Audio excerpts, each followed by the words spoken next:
what about this installation, your work for Biennale 2021 in Venice? Well, I think we have the best way to understand it is to frame it or to locate it within the frame of the question asked by the Biennale, how we're going to live together, and the social and political responsibility taken by architecture and many other disciplines in the context of the political turmoil, the climate change crisis, etc., etc. So we were asked to do this installation at the scale of the domestic environment, and yet we responded tackling a topic which we think is a very significant one, which has to do with the movement of bodies in contemporary global economy, the idea that bodies can move freely throughout the world, either as the case of tourism, either the case of migration. We think that is a fact. We think that bodies can move freely, and yet there is a lot of restrictions, a lot of problems, a lot of conflicts. So we responded by reframing the domestic scale of the housing within this question of the migration and tourism and the whole dynamics of both issues.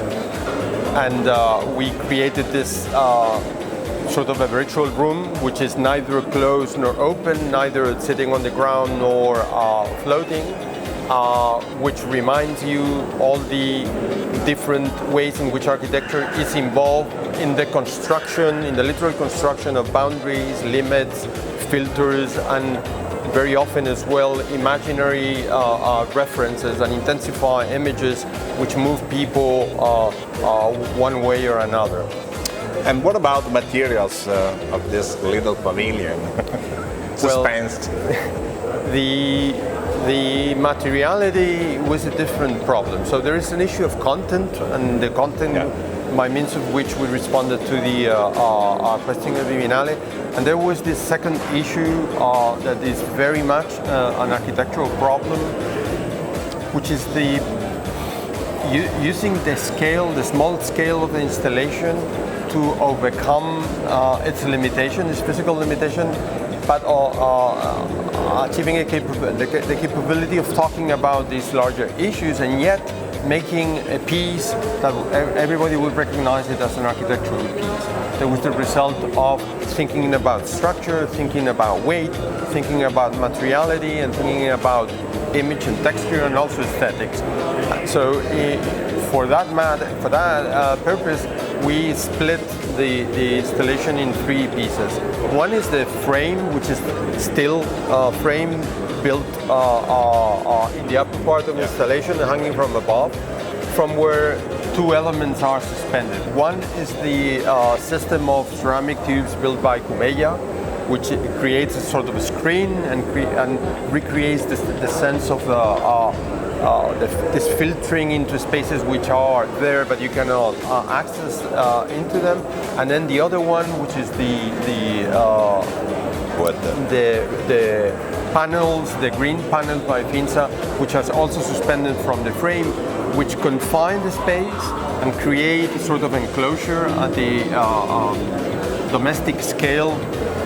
And yet in the inside they have been printed with the digital images that we made in our office, which are hyper-realistic digital images. They represent spaces towards within which or towards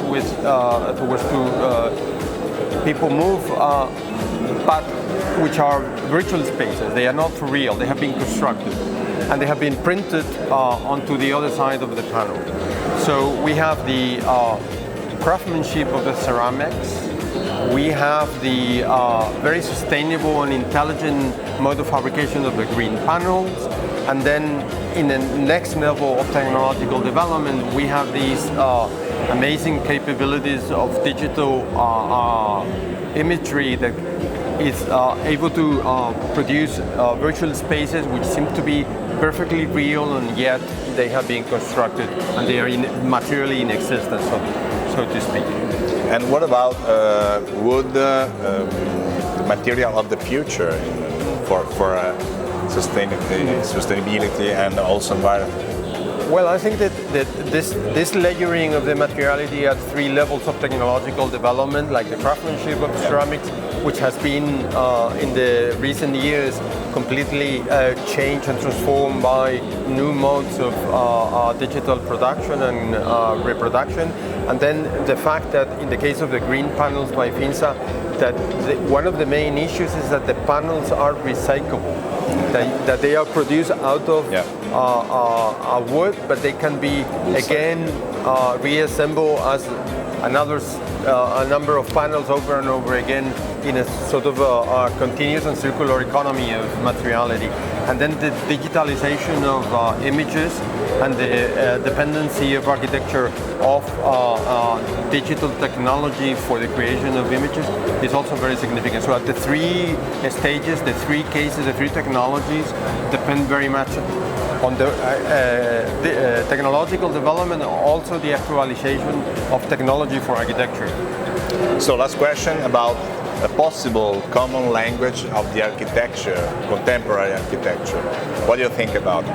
Well, I think the Biennale it's a great example of a display of the heterogeneity and variety of options, answers, concerns. I think that the only thing that is common to architecture all around the world nowadays is the concern for climate change. I think that's the driving force, and that's what everybody is into. And the relationship between giving a response to climate change and using technology for that purpose is what at the end of the day seems to be more significant, more common, more across the board in this Biennale, and I think it's a very interesting and a very significant issue.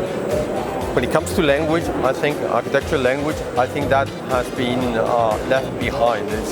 The languages of architecture are not significant anymore. It's the capacity of architecture to do something in response to this climate crisis. Thank you, Luis, and good luck.